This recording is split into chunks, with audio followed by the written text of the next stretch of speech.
It's also important that the local representatives present here have proper views.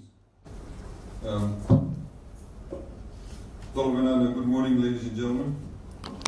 The ambassador to Japanese ambassador to Fiji, I should say, the regional director for Asian Development Bank, the invited stakeholders, members of the community, the Chamber of Commerce, members of the landowning units, our consultants from overseas, and of course our Japanese partners who are here with us, the CEO of FRA, and various other stakeholders. It gives me much pleasure to be here.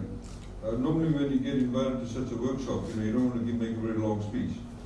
The whole idea is that we're able to understand what the respective project is all about, to be able to get people's views, and of course for you to be able to understand what the project is all about. As you know, just from an overall big picture perspective, Nadi River it plays a very pivotal role in respect of the life around Nadi. Nadi itself, of course, is the gateway to Fiji. Apart from the fact that a lot of Fijians who do travel out of Fiji, majority of them, I would say 99% of Fijians who travel out of Fiji, travel by air. They do go outside Fiji, they have to use Nadi Airport. A few people use Nasuri Airport, which has a couple of direct flights, but bulk of the people travel through Nadi Airport.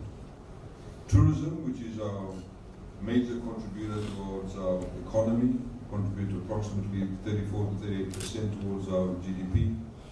Of course, most tourists come to Fiji via an aircraft or airline.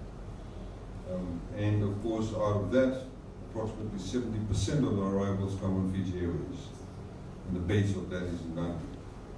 So it goes to contextualize how important Nadi is for us. And of course it means that Nadi needs to be secure, not just from a security perspective, but in terms of our ability to be able to meet and mitigate the risks because of climate change, because of natural disasters. Recently, as you would have seen the past couple of days in Bahamas, they were hit by a Category 5 cyclone. And in fact, the satellite pictures actually shows people do not know where the demarcation is, where the land ends and where the sea starts, because the inundation of the water was so immense that people did not know where the land was. It has completely devastated that particular country. Category 5 cyclone, and you can see that if you track that cyclone now, it's gone all the way up north, which is highly unusual. In Fiji's case, of course, we had Cyclone Winston. Within a span of 36 hours, 1/3 of the value of our GDP was wiped off. Within 36 hours. We then subsequently in the following year had 3 cyclones. Josie, Kenny, and Gita in one particular year. So the frequency, the intensity of climatic events is getting a lot more intense, of course, and we have to be able to mitigate against that.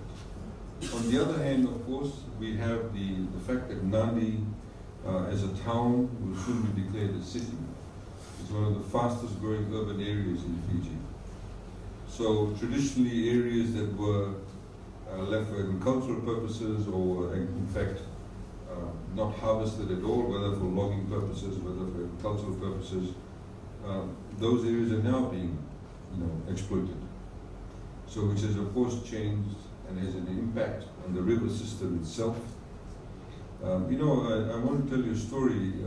When Nadi town started, if you look at all the towns in Fiji, apart from Suva, because Suva is a deep port, all the towns around Fiji, and of course slightly excluding Lautoka too, are centered around rivers. You look at Sigatoka town, it's along a river. Nadi town, along a river. Ba town along a river. Even Tavua is along a river, and so is Lambasa. The reason why the towns along rivers was because that's how you access. You had what were these boats called cutters, and these cutters used to transport people and goods along the coastal areas and go into the rivers and up the river into the towns. And that's how the towns were formed. We had one of the, I suppose, most prominent citizens of Nadi town was A.D. Patel, a former politician, leader of opposition back in the 1960s.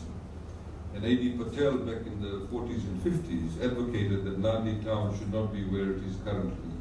He had advocated that Nadi town in fact should be where Martin Tarr is, because he foresaw the fact that there could be risks with the river problems, and he foresaw the fact that Nadi town did not have much room to expand. And I think the landowning issues was also some factor that played into it. But there were apparently 5 shopkeepers who did not want to move from Nadi town, that area we call Nadi town. They're quite influential in that area, so they stayed, and that's how Nadi town actually developed into Nadi town itself. Of course, Nadi now extends all the way to Martin Tarr itself too. So what we have done, and what we were very concerned about, was that we need to ensure that Nadi River is actually somehow the other controlled or rehabilitated, to ensure that we have access to the airport, to ensure that people have access along this particular town, into this town. And of course it has an enormous impact on the day-to-day businesses in Nadi town itself. Accessibility to jobs, accessibility to businesses, accessibility to hotels, accessibility to the airport. It's very critical for us to be able to understand that. So we as a government wanted to start a particular relationship with the Japanese government. Some of you would know, back in the 1990s, with the, I can't remember which government it was in place, in the 1990s, they had actually started a project. In those days, the idea was to realign Nadi River. It was completely make it straight and sort of come through, I think, from that point along and go sort of all the way through. And come out, I think, somewhere behind McDonald's, I think, if I'm not mistaken.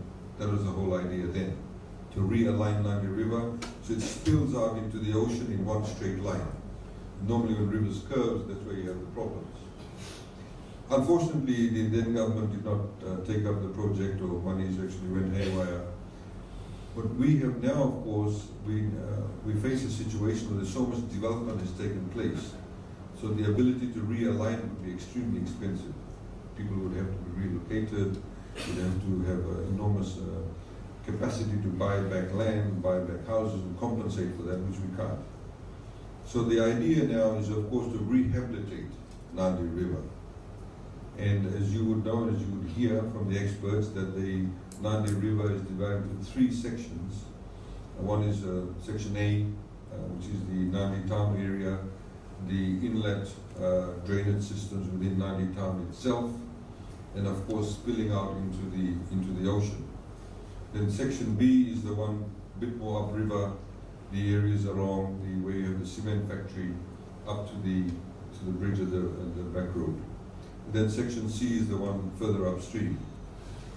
We have been doing quite a lot of work, and I'd like to publicly acknowledge the assistance of the Japanese government and the Japanese consultants who've been working with us. There's quite a lot of work that's been going on behind the scenes to ensure that we actually are able to, when we actually practically start this project on the ground, that we make sure that we ticked all the boxes, to make sure that all the environmental impact assessments are done properly, that we have had all the consultations, that the design is actually appropriate for the rehabilitation itself, to ensure that the rehabilitation is able to cater for one in a, I think, 80-year event, if I'm not mistaken now.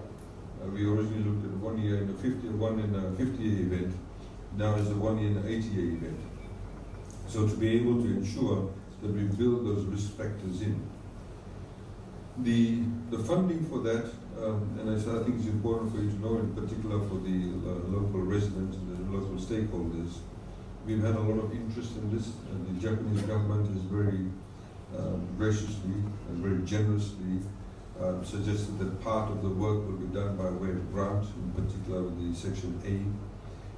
but also then we have the component section B, which is actually the most expensive part, where the funding will come through by way of loan, through possibly through the Japanese government, through JICA. We have interest from, of course, ADB. The regional director is here with us, and we've also looked at other financiers of this particular project. Their estimate is about approximately $400 million. That's only rough estimates currently that we'll be looking at. So we've got ADB, we've got the Japanese government through JICA. We have also other interested parties. The French are also interested in funding. The European Investment Bank is also interested in this particular project. And of late, we have the Australian Infrastructure Finance Facility Program that are also interested in this particular rehabilitation works. We're also trying to encourage the Australians to look at Section C, because upstream is very, very important, because a lot of, one can argue, a lot of the damage is being done upstream, where you have a lot of uncontrolled logging that may take place, a lot of practices that may actually be impacting upon the river itself, which leads to huge silting or siltation of the river systems, of the water systems, which then, of course, means that the river has less capacity to hold the water, and that's why you have a huge rush downstream. So these are some of the, in a nutshell, a lot of the work that's been going on behind the scenes. You must also understand that with the rehabilitation, with the widening of the river, with various dikes, etc. being built, it will also have an impact on the roading system. There may be a need, for example, to ensure that we have appropriate bridges. The length of the bridges need to be appropriate. We have seen, and the case in point is Bar. If you look at when the new Bar River Bridge was built to circumvent some of the standards, what they did was, rather than building the bridge at the right length, they sort of did a bit of filling, brought the land sort of closer to each other than just simply build the bridge. So now it's causing enormous problems for flooding. So we don't want to get into that space. We don't want to be able to do things only for the short term. We have to do things for the long term. You know, the example we always use, and those of you in the Western Division will appreciate this, you still have the CSR bridges that are still being used. They were built about 80, 90 years ago. And if you see some of the bridges that were built in the 1970s have collapsed around Suba and various other places.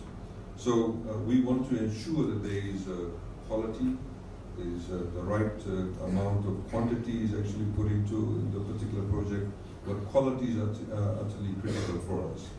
I would urge all stakeholders, just to round off, I would urge all stakeholders to please remember that it's critically important to ensure that we get this project up and running very soon.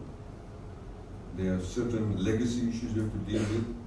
There's certain drainage systems that in Nadi town, that through corruption, those drainage systems were actually narrowed. Buildings were allowed to be built on those drains back in the 90s, in the early 2000s. And so there was in fact illegal buildings that were put up. So as a result of that, I've seen one particular drainage system where you have a building there, the major drain outlet is actually underneath that building.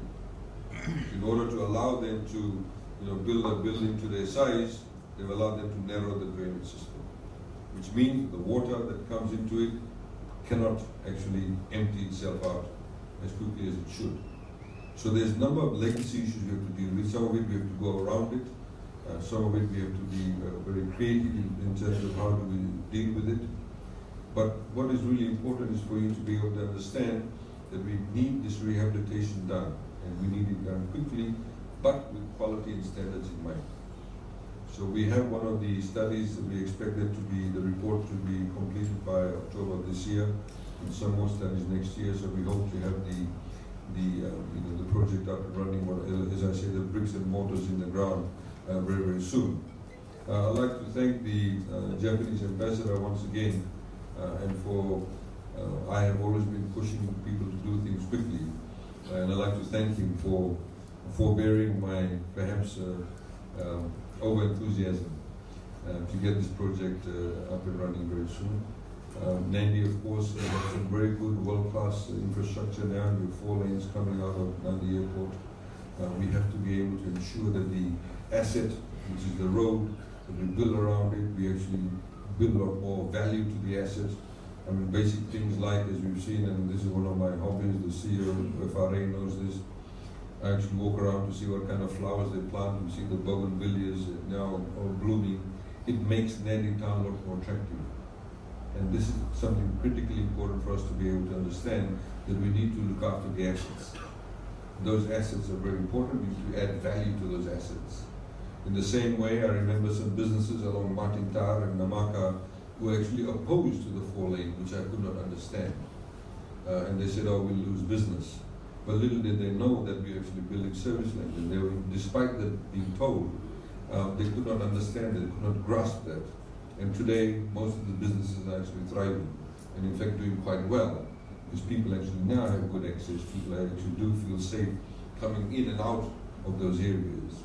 So I would urge people to think into the future, think about how we can actually, compare ourselves to other more developed infrastructure countries, for example, like Singapore and various other countries that have done quite well, because they had the foresight to look into the future. And this is what it's all about. So ladies and gentlemen, thank you very much for your participation. I'd like to thank once again all the consultants who are on board with us, the environmental experts, the engineering experts, and I'd like to wish you a very good workshop, and we look forward to some very good results from this workshop. Thank you very much. The local representative present here have again, that's the generosity of the Japanese government.